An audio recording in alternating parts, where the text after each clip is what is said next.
Welcome, everyone.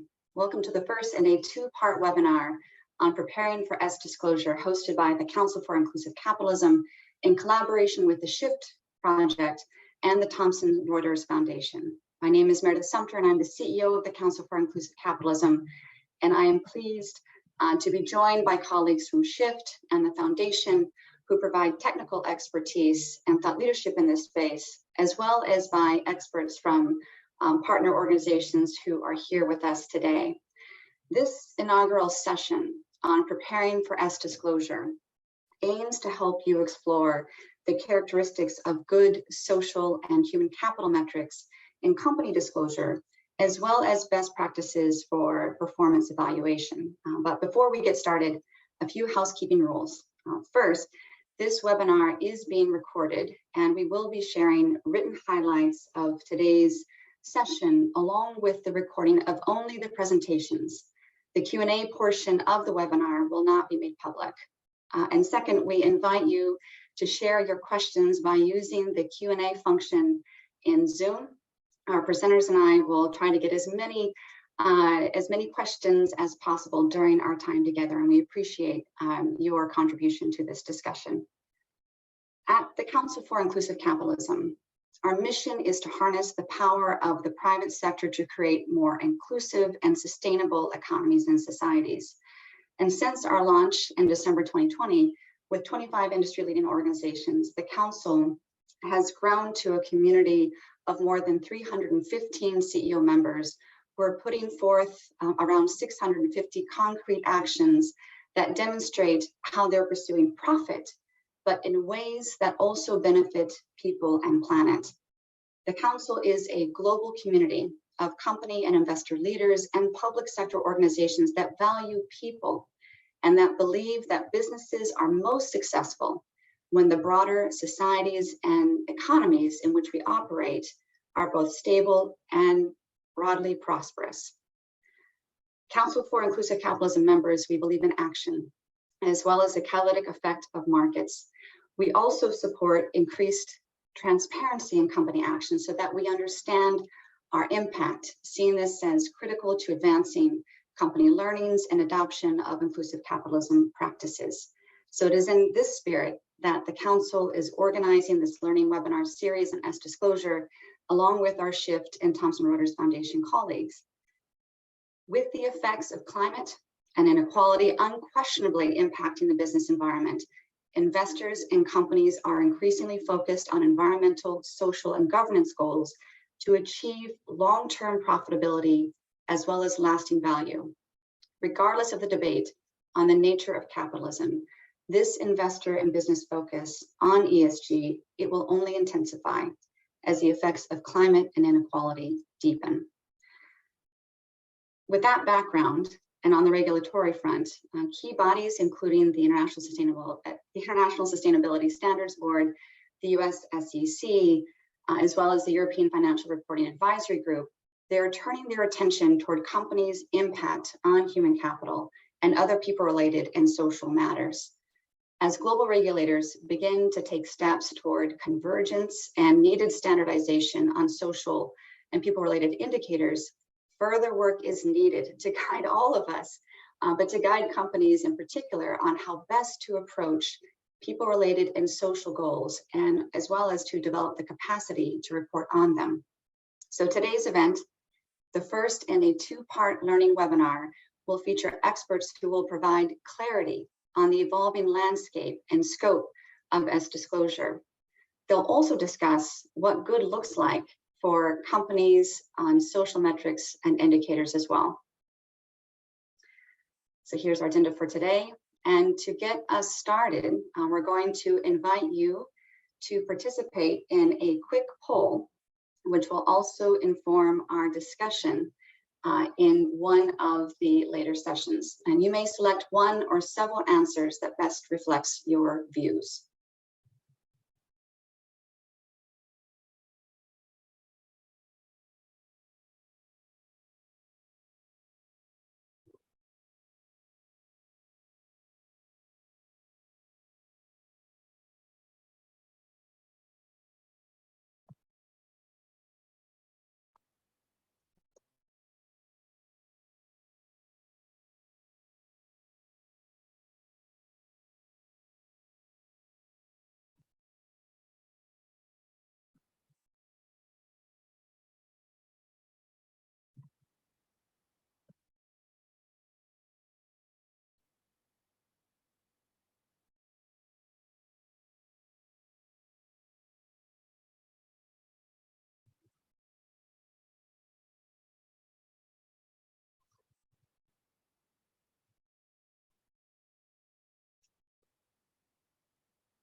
Poll is now closed, and thanks so much for participating.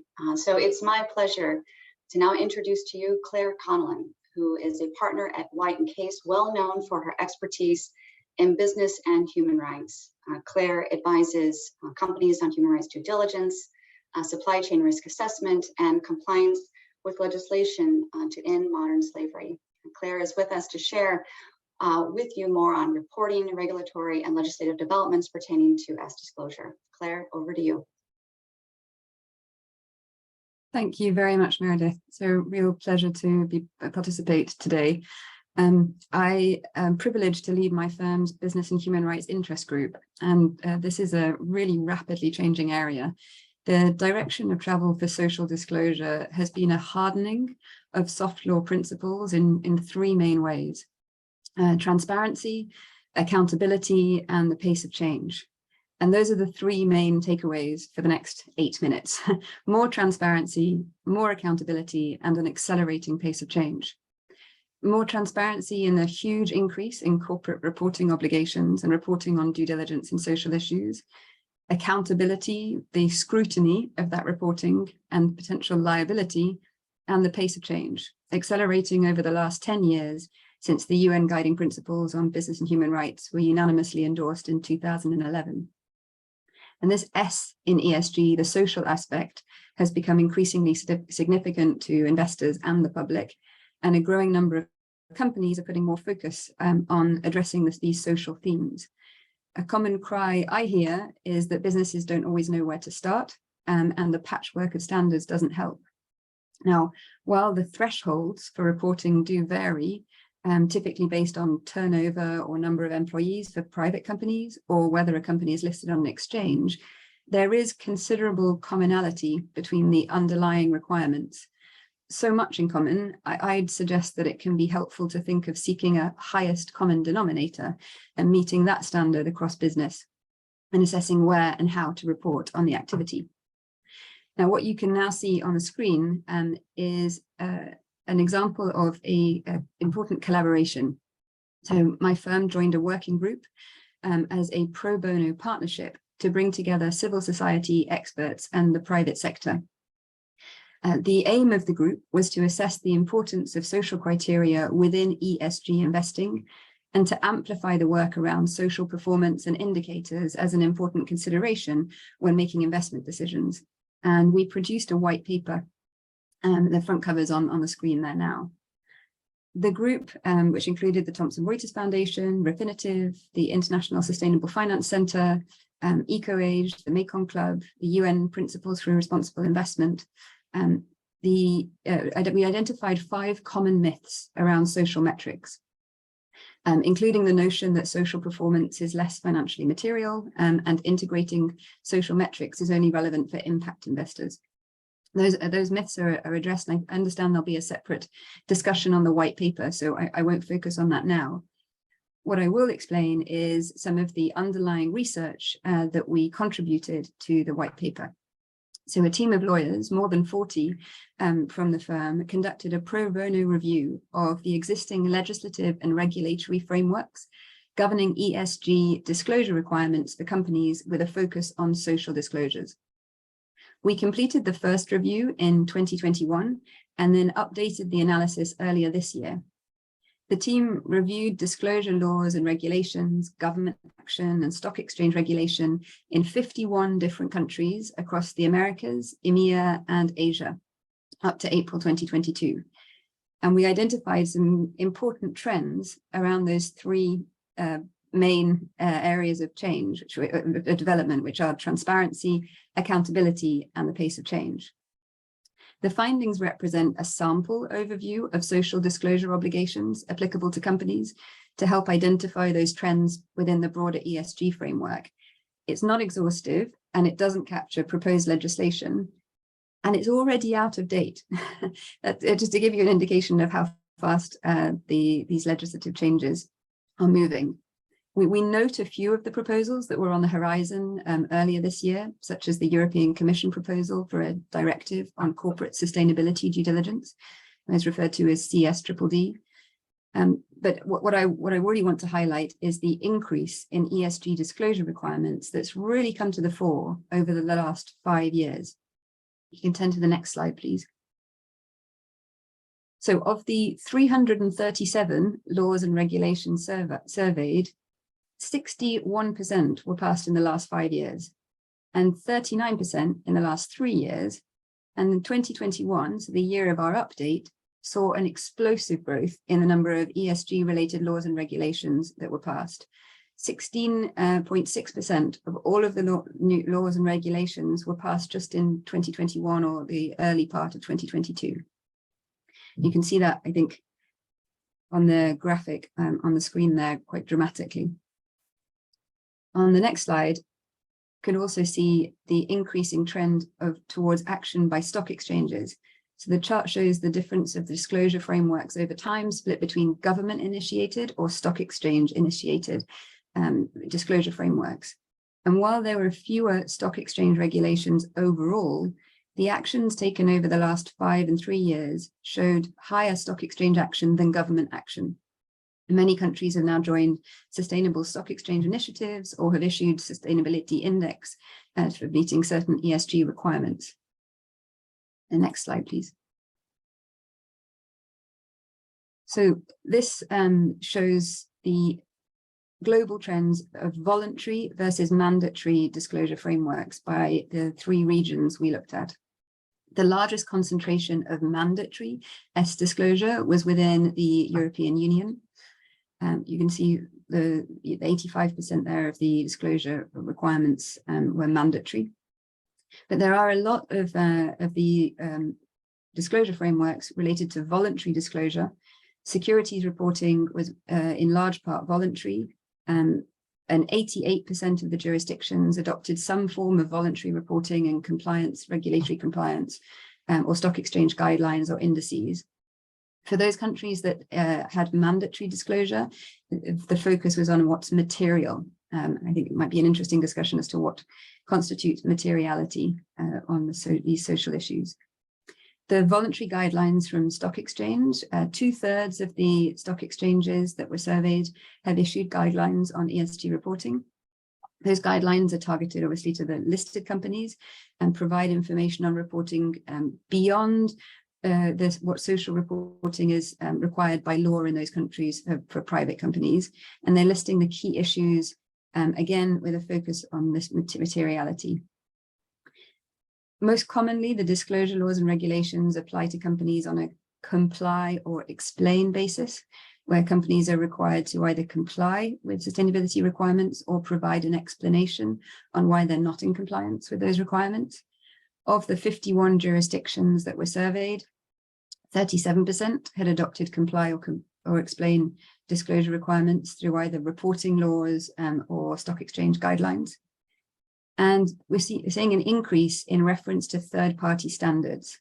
So 43% of the jurisdictions, which includes the EU, obviously covers many more, have adopted guidelines or regulatory disclosure requirements with reference to third-party standards, which can include, but they're not limited to, the Global Reporting Initiative, Sustainability Accounting Standards Board, OECD guidelines for multinational enterprises, UN Guiding Principles on Business and Human Rights, the UN Global Compact, not necessarily recommending a single approach, but the OECD guidelines and the UN Guiding Principles have this element of commonality, where it's important to seek.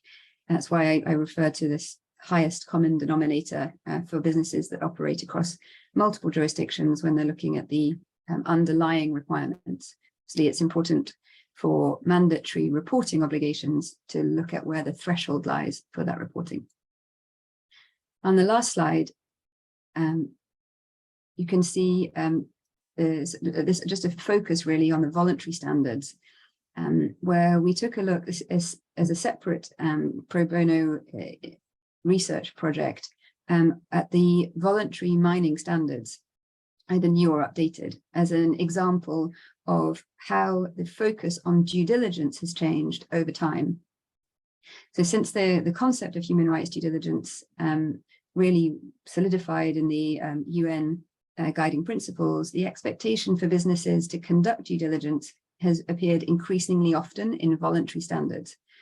So numerous standards that did not previously include an expectation for businesses to conduct due diligence have been revised now to include the expectation. So this chart includes reissued standards as a separate standard if they were reissued to include due diligence. And many of these standards again refer to OECD guidelines for multinational enterprises and the UN guiding principles. I think that the focus on due diligence is important here, because when we're looking at obligatory reporting, then there can be risks relating to inaccurate or inadequate reporting from greenwashing allegations, other litigation. So even where a particular reporting obligation may not mandate due diligence, with some form of risk assessment due diligence will be required in order to meet a reporting obligation. And then finally, I'd flag that even where a particular reporting obligation doesn't directly apply to a company, they may not meet the relevant threshold of turnover or employees, we're seeing a cascade effect where companies within scope are asking the same questions of their first tier suppliers down the chain. I'll pause there and hand back. Thank you very much.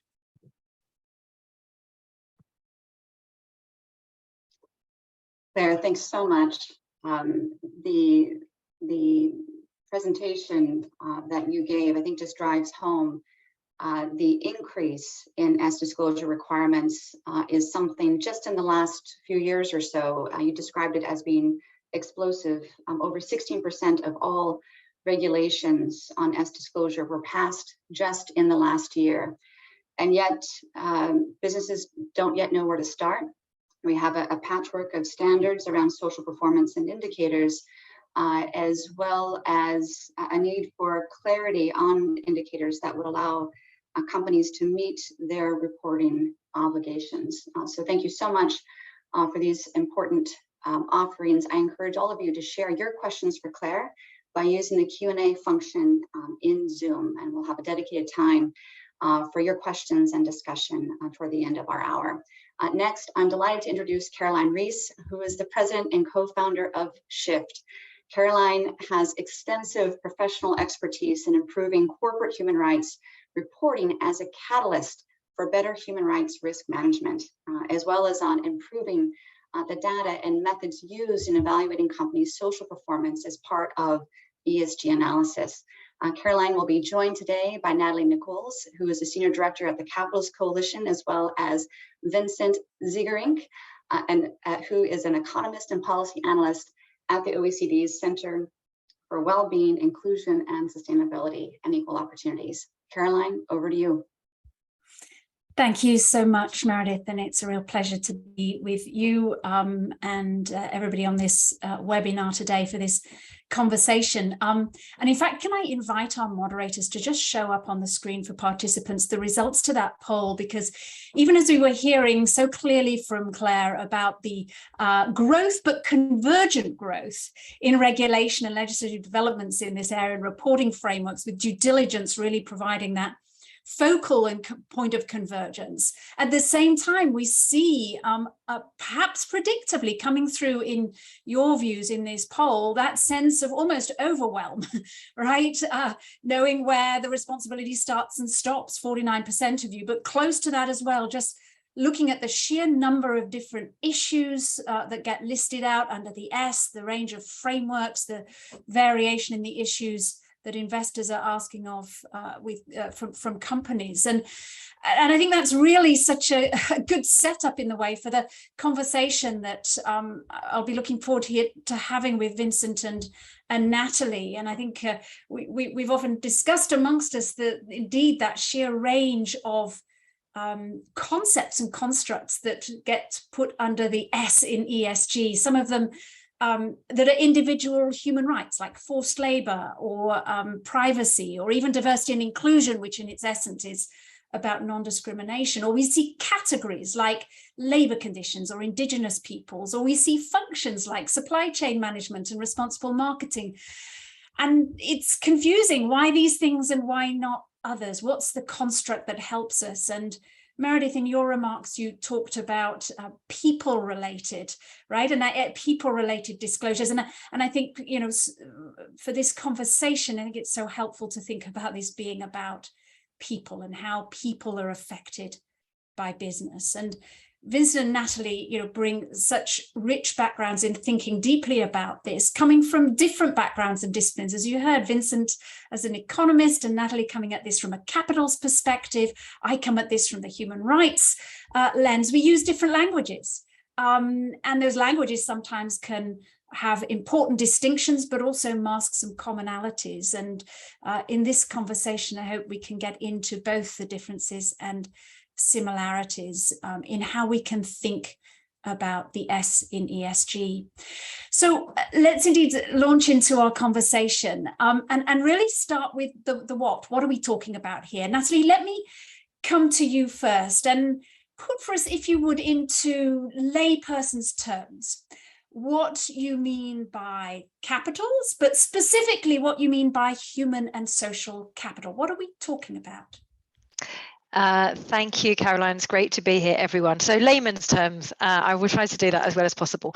So when we talk about capital in business, we normally talk about something that creates value for something else. So the example that I like to use is, imagine you're a landlord and you have a building. That is your stock of capital, and you have benefits that come from renting that building, and that flow of benefits is the rent that you will get. Well, we think of social and human capital in really similar terms, that they are a stock or an asset of something that enables benefits to flow. And so when we think of social and human capital within the capitals approach, the first thing to understand is that the capital's thinking is for decision making, and you were just saying about how different or similar all of these different words and terminologies are. I think it's important to understand which one is used for what. So the people that are interested in capital's thinking are very much thinking about how can we address how companies impact on people, and by how can we bring that into how we make decisions within business. And so this value to people and this value to society that comes from social and human capital is really core to thinking about how can we do that practically. So a couple of examples that I've always kind of struck with me, particularly around social capital, was during the pandemic, we saw that workers were going above and beyond to keep businesses and communities going. So they were either working on reduced pay, or they were working more hours to keep our supermarkets stocked, to keep our transport running. And that's an example of social capital. We define it as networks that have respect for norms and values, and that results in cooperation and trust and empowerment. And on the human capital side, quite often we see different employees would vote as to whether or not their companies are the best employers of the year. That's an example of human capital, where those workers are thriving, where they feel valued. And that's because we define human capital as the knowledge and the skills and the competencies that individuals have, and that result in a flow of benefits for individuals and for workforces. And the final thing I think I'd say on what is it that we're talking about is that up until now, practice has been quite limited in the social and human capital space. It's been biased towards quite a positive viewpoint, right? I'm an employer, I give people jobs, that means they have wages, that means I'm investing in human capital. Or I've got a health and safety program that's going to reduce some type of fatalities, and therefore that's a cost saving to me as a business. But what we're seeing is a real growth of thinking, and I really liked what Claire said about transparency and accountability and that accelerating pace of change, because we're seeing this focus on systemic risk, not on how are all these risks affecting me as a business, but how am I as a business affecting people and affecting systemic risks like inequality. And that's because companies depend on social and human capital, not just impact it. Fantastic. So a really strong view there about the decision-making purpose of understanding values or value that flows from these stocks. The stocks are in the capabilities of people, but also the networks and relationships with people. Vincent, over to you. You use the lens of well-being, and indeed at the WISE Centre, you and colleagues have been developing a well-being framework. So with that lens, how do you see the S? How would you frame it up for us? Thanks. Thanks so much, Caroline. Thanks so much for having invited me. So the simple definition of well-being, I think, is quite straightforward, and that is simply being or having good conditions of life, right? So well-rounded, good conditions of life.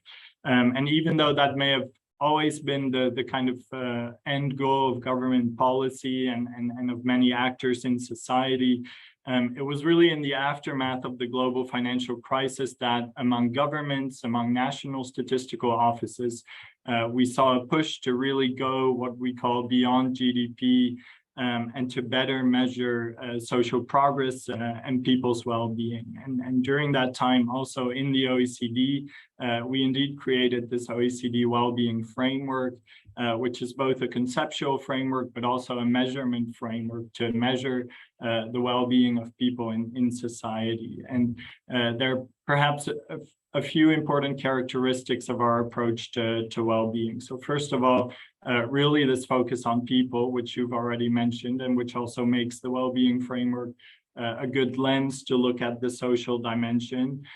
Second of all, we really consider well-being to be multidimensional.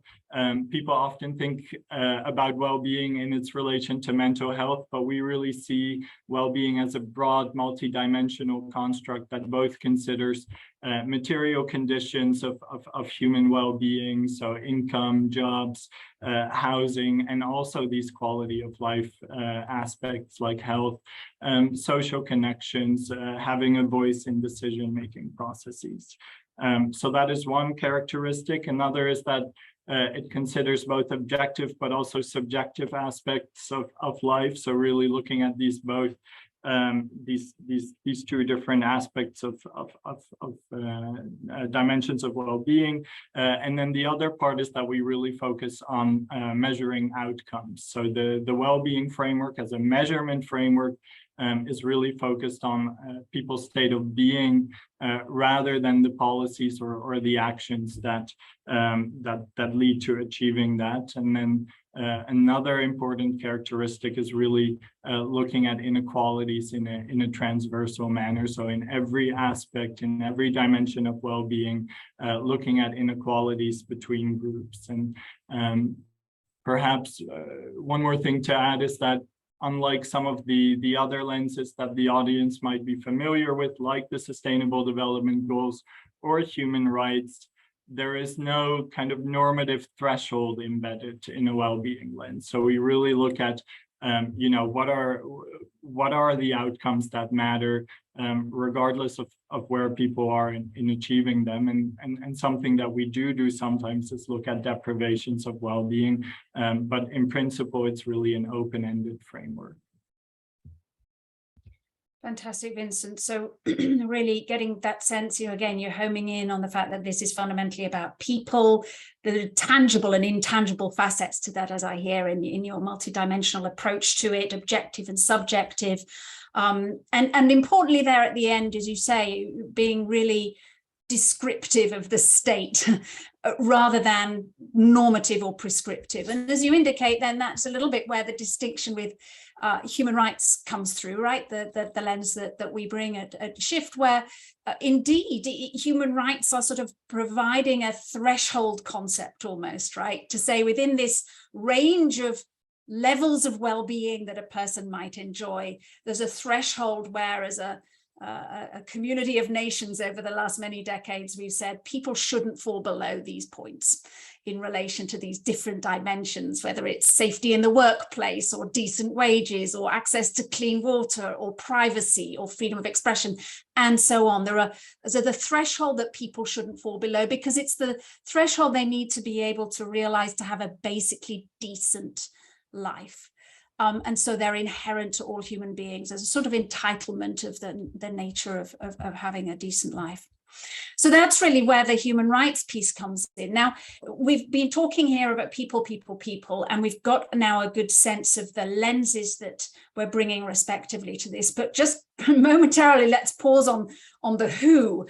Vincent, I'll stick with you. We say people. Now, how do we categorize that? In fact, we have a question that Marcella has raised, you know, what's in and what's out, what's the list of things? Well, if we want to start with the who, and then we can think about what flows from that, what would you say is who are we thinking about? Who are we focused on here, Vincent? Yeah, that's, I mean, that's a great question. And I think it's really the kind of the starting point for the social dimension. I think any conceptual framework in the social dimension really needs to start with who are the people that are being affected by businesses.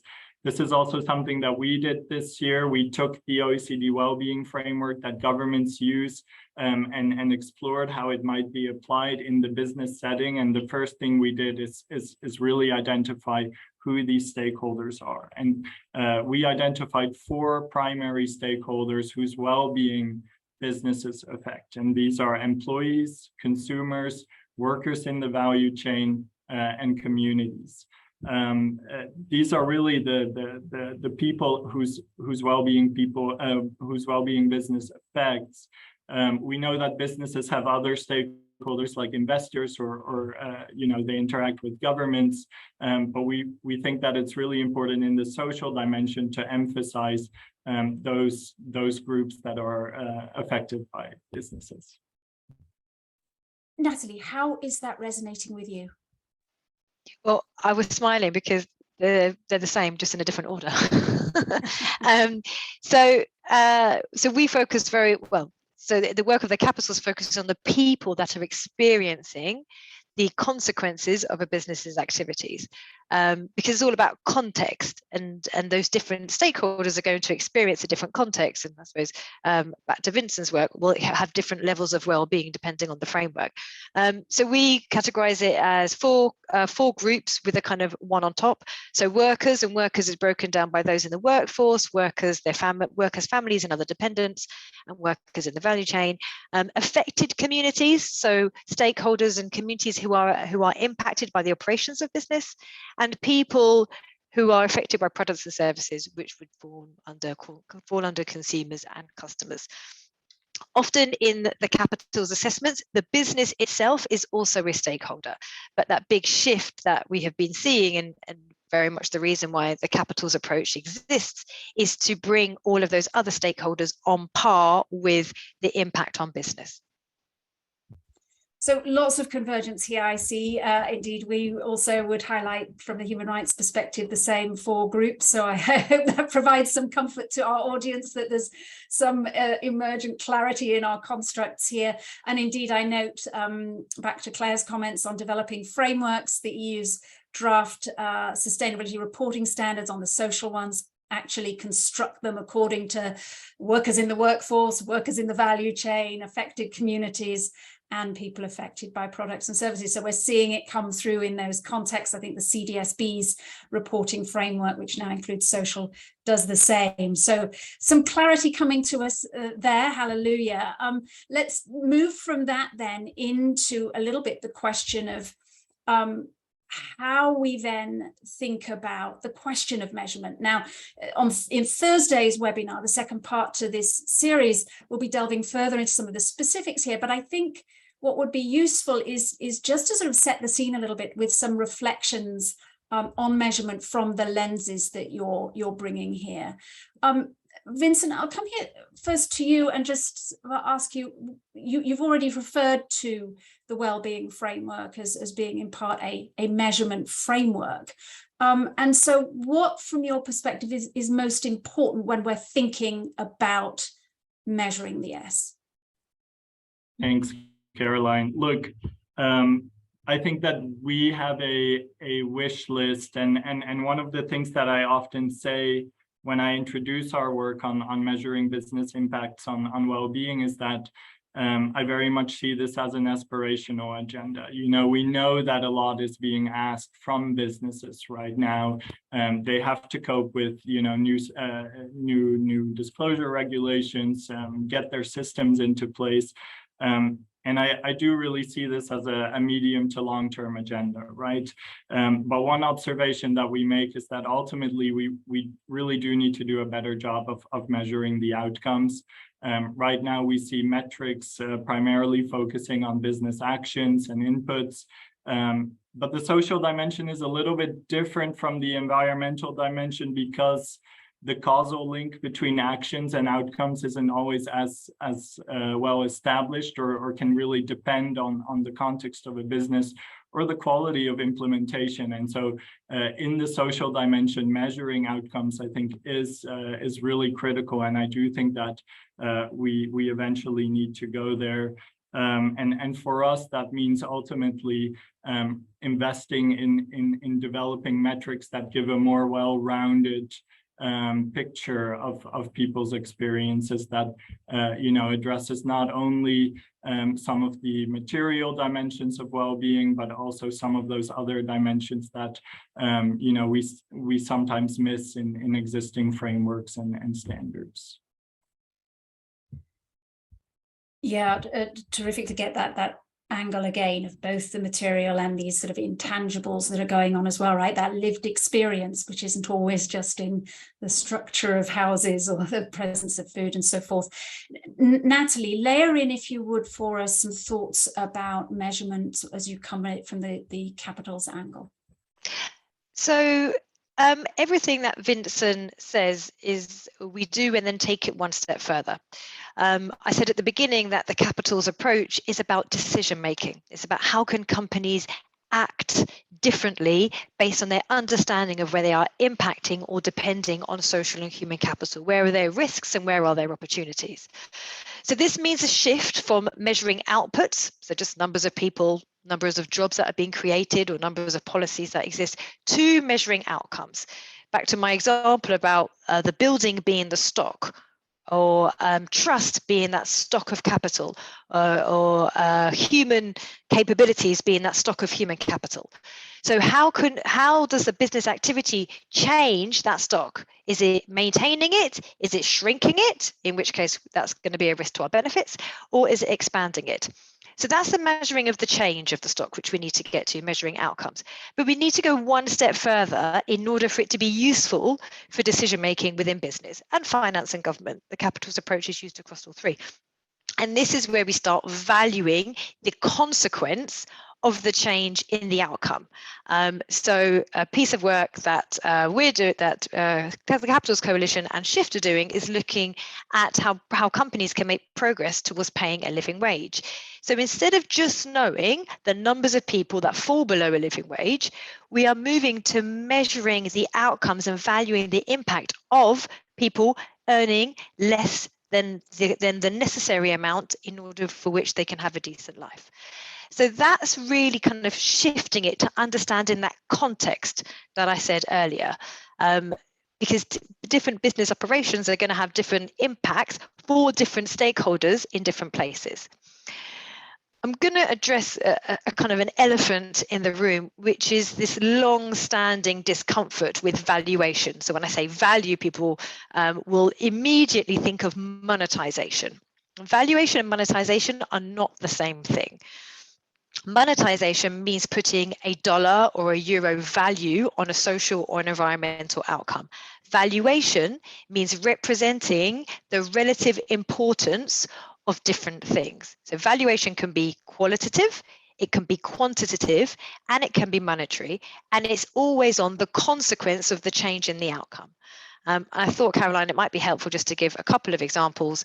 There's an asset management, BNP Paribas Asset Management, so it's a French bank, uses a qualitative valuation to understand the impact of their portfolio when they look at how their companies source seafood from European food retailers. They apply, according to a set of criteria, a positive, negative, or a neutral rating. And they also add a 10% bonus or malus criteria, depending on whether or not their companies have performed well or less well against their competitors. So they haven't monetized anything, but they have brought a value on the extent to which the seafood food sourcing is sustainable or not. And we have another example. There's a water company in the UK uses quantitative valuation when it invests in new sites. So it looks at the CO2 emissions for new sites, it looks at the health impact on the local community, and it measures that in terms of quality adjusted life years, and it also looks at jobs created. So there are different ways of bringing this value in, and of course there are those that do use monetization, and those companies tend to use monetization to bring it into the financial statements, so into the profit and loss account and to the balance sheet, and that's where we're really seeing that integration. But it's fundamentally on that consequences of the change in the stock of human or social capital. Natalie, thank you for that. And across both your remarks there, you hear that outcomes as a key emphasis. And let's not just measure the inputs and the activities, highly resonant for us in the human rights arena, where, of course, we do have that standard of the UN Guiding Principles on Business and Human Rights that is about conduct. It is about what our business is supposed to do in order to be respecting human rights. So it's quite process oriented. And yet we find ourselves again and again having to remind organizations that it's not enough to stop at measuring the processes. There's a purpose to the process, which is the realization of the human rights or the avoidance of harm to human rights. So the measurement needs to go to outcomes. So highly resonant point there on the need to get to the measurement of outcomes, and looking then, I think, in some variation at outcomes for individuals, outcomes for groups writ large, and the big sort of so what of what are the sort of the ultimate societal consequences that can flow from this, and different target audiences, perhaps business decision making, and maybe governments and others as well in the frame there, as well as, of course, our traditional investor audiences.